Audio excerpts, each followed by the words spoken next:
गरीब वर्सेस अमीर का लहंगा। किस्मतपुर नाम के गांव में एक पति पत्नी रहते थे, मनोज और संजना। उनकी एक बेटी थी कीर्ति। उन्होंने उसे बड़े लाड़ प्यार से पाला था। एक दिन उनके घर कीर्ति के नाना नानी जानकी और रघुराम आए। संजना से उसकी माँ जानकी, कैसी हो बेटी? इस बार मेरी गुड़िया रानी का बर्थडे कैसे सेलिब्रेट कर रहे हो तुम लोग?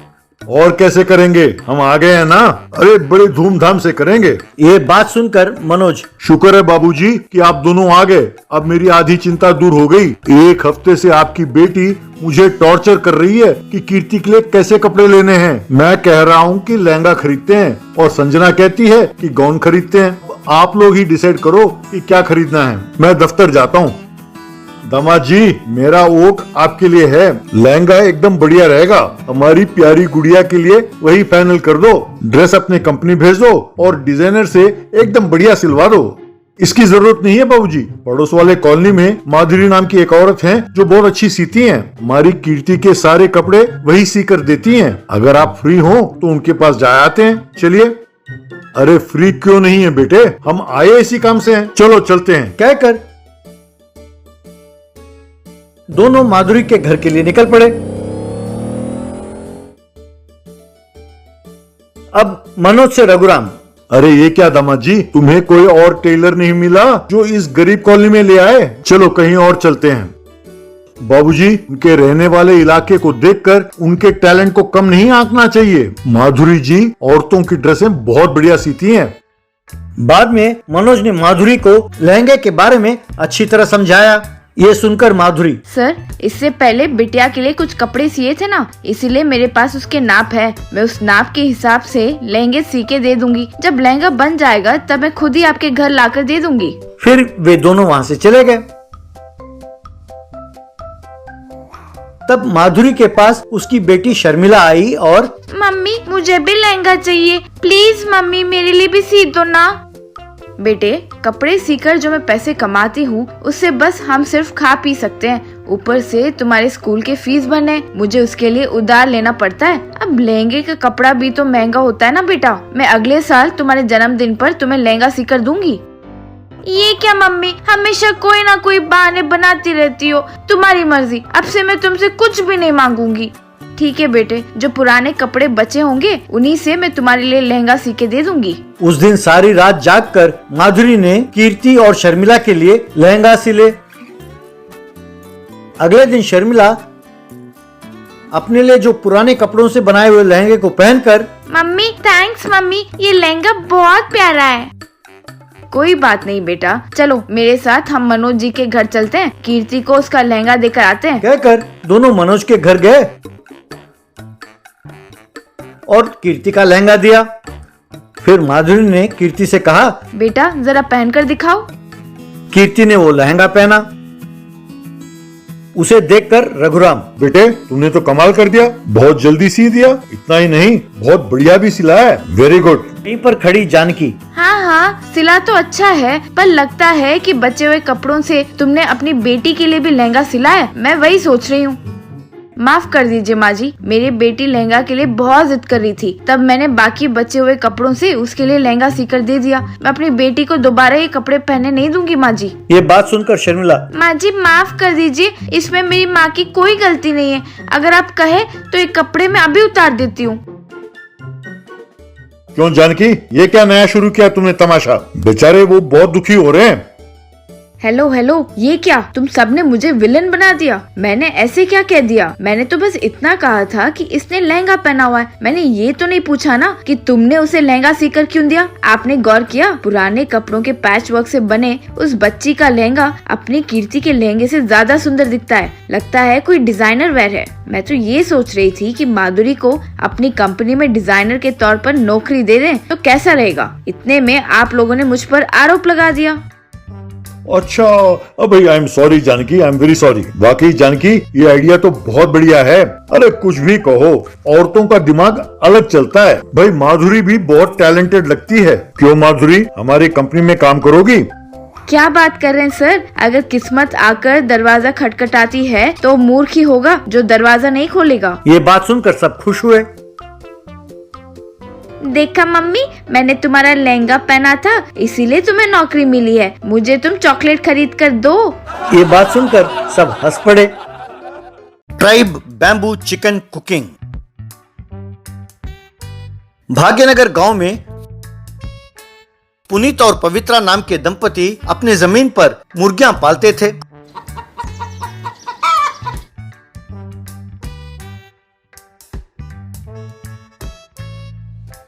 आसपास के इलाके में उनके मुर्गियों की बहुत डिमांड थी। पवित्रा बहुत ईर्ष्यालु थी।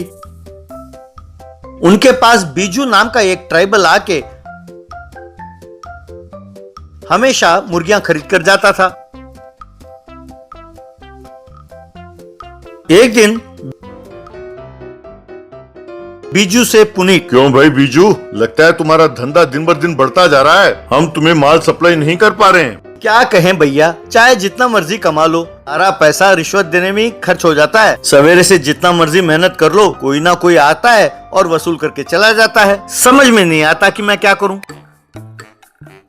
कहकर मुर्गी लेकर चला गया। बीजू के जाने के बाद पुनीत से पवित्रा, देखा कितनी कहानियां बना रहा है। अरे पहले तो 2-4 मुर्गियां ले जाता था, अब हर रोज 25-30 मुर्गियां ले जा रहा है और ऊपर से कहता है कि मुनाफा नहीं है। अरे कोई बात नहीं भगवान, हर एक की अपनी अपनी परेशानी होती है, हमें इससे क्या लेना देना। अपना धंधा तो अच्छा चल रहा है ना। हाँ, तुम जैसा तो ऐसा ही सोचेगा ना। अरे ऐसे ही सोचते रहे तो बढ़ेंगे कब। अरे जाकर देखते हैं कि वो करता क्या है, तब सोचेंगे कि हमें क्या करना है। यूं वे दोनों मिलकर अगले दिन ट्राइब बैम्बू चिकन कुकिंग के पास गए। वहां उन्होंने देखा कि बीजू और उसकी पत्नी दोनों मिलकर बांस में चिकन को पकाकर लोगों को खिला रहे थे। लोगों को चिकन देने के बाद पुनीत को देखकर बीजू, क्यों भैया रास्ता भटक गए? अरे आओ आओ, जरा चिकन का स्वाद तो चखो। अरे नहीं यार बीजू, हम घर लौट रहे थे, सोचा रास्ते में तुमसे मिलते चलें। कोई बात नहीं, धंधा तो अच्छा चल रहा है ना। अभी देखा ही क्या है भैया, थोड़ी देर रुको। ये धमकाने वाले शराबी गुंडे सब धीरे धीरे आएंगे, तब सवेरे से जो कमाया उसमें आधा चला जाता है। ये सुनकर पुनीत से पवित्रा, देखा अपने पति की तरह ये भी हमें खबरें सुना रही है। लगता है दोनों ने तय कर लिया है कि कोई भी आए उन्हें यही पट्टी पढ़ाएंगे। मैं नहीं जानती कि तुम क्या करोगे। कल से हम भी यहाँ पर बैम्बू चिकन कुकिंग का दुकान खोलेंगे बस। अरे भगवान 2 दिन ठहरो तो सही, हर बात पे जल्दी है तुम्हें। पहले ये तो जान लें कि वो सच कह रहा है कि नहीं, फिर धंधा शुरू करते हैं। नहीं तो मुर्गी का धंधा और ये दोनों हमारे हाथ से जाएंगे। देखो मैंने जो कहना था सो कह दिया। तुमने अगर मेरी बात मानी तो ठीक है, वरना कल ही मैं जाकर बैम्बू चिकन कुकिंग का शुरू कर दूंगी धंधा, कह देती हूँ। कहकर चली गई। तब हार मानकर पुनीत भी वहां से चला गया। अगले दिन पुनीत ने भी बीजू के दुकान के पास ही बैम्बू चिकन कुकिंग का दुकान खोल लिया। ये देखकर बीजू, क्यों भैया तुम्हें भी ट्राइब चिकन कुकिंग पर दिल आ गया लगता है। ऑल द बेस्ट भैया, मेरा भी मन लगा रहेगा। अरे एक बात तो कहना भूल ही गया, राजू नाम का एक व्यक्ति आएगा, जरा उससे बच कर रहना। इतना ही नहीं, शराबियों से पहले पैसे लो फिर उन्हें चिकन देना।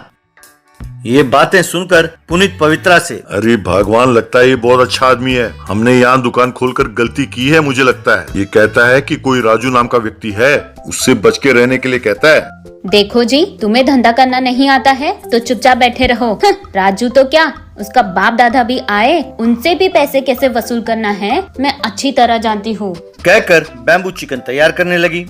तभी राजू वहाँ आया। अरे भाई, तुम तो वो मुर्गी फार्म वाले पुनीत हो ना? अरे ये धंधा कब से शुरू किया तुमने? अच्छा है, बढ़िया है। अरे माल भी तुम्हारा, मुनाफा भी तुम्हारा। हाँ चलो ठीक है, एक काम करो, 5 चिकन पार्सल करके मुझे दे दो, अर्जेंट है। ये सुनकर पवित्रा पुनीत से, देखा लगता है ये राजू जो है बहुत बड़ा कस्टमर है। बिजू चाहता था कि ये कस्टमर हमारे पास ना आए, इसीलिए ऐसा प्लान बना रहा था। कहकर चिकन तैयार करके राजू को दिया। फिर पवित्रा राजू से, 1000 रुपए हुए हैं भैया। ये बोनी का टाइम है, इसीलिए 50 रुपए कम करती हूँ। 950 दे दीजिए। ये क्या बहन, भाई के पास कोई पैसे लेता है क्या? देखो बहन, आज से मैं हर रोज तुम्हारे पास आऊंगा। तुम हर रोज 1000 रुपए का चिकन बनाकर मेरे लिए रखना। ये इस इलाके में इस गुंडे का हफ्ता है। मना किया तो तुम मेरे बारे में नहीं जानती। चाहो तो उस बीजू से पूछ लो, वो तुम्हें समझाएगा। अरे तू है कौन? तेरे बाप की कमाई है ये सब। इन्हें पाल कर बड़ा करो और बेचो, तब जानोगे तुम। अपने आप को बड़ा गुंडा कहता है और पैसे दिए बिना जाते हो, बेशरम। अरे बहना, तुम भाई के खिलाफ ही बोल रही हो?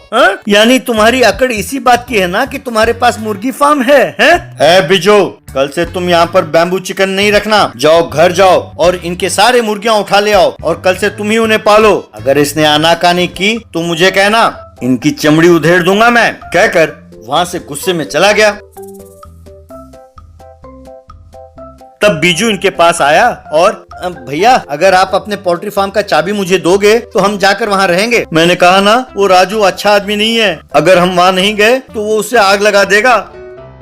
मैं चाबी नहीं दूंगी। कल से हम ये दुकान नहीं खोलेंगे। हम अपनी मुर्गियाँ पालेंगे बस। तुम्हारे लिए कल से 1 किलो चिकन मैं 20 रुपए कम कर दूंगी। अब उस राजू को तुम ही संभालो। कहकर वहाँ से पुनीत और पवित्रा भाग गए। थोड़ी देर बाद बीजू के पास राजू आया और क्यों बीजू, भाग गए वो दोनों कंजूस? या कुछ और झलक दूं उन्हें? नहीं यार, काफी है। अब दोबारा मुंह उठाकर इस तरफ नहीं आएंगे ये लोग। अरे और नहीं तो क्या, वो पवित्रा इतनी लालची है यार, किसी को जीने नहीं देती, खुद खाना चाहती है। मैं जब परसों मुर्गी खरीदने गया था तभी समझ गया था, इसीलिए मैंने तुम्हें खबर भेजा। अब सेट हो गया है पूरा। उस दिन से बीजू अपने बैम्बू चिकन कुकिंग के साथ बिजी हो गया।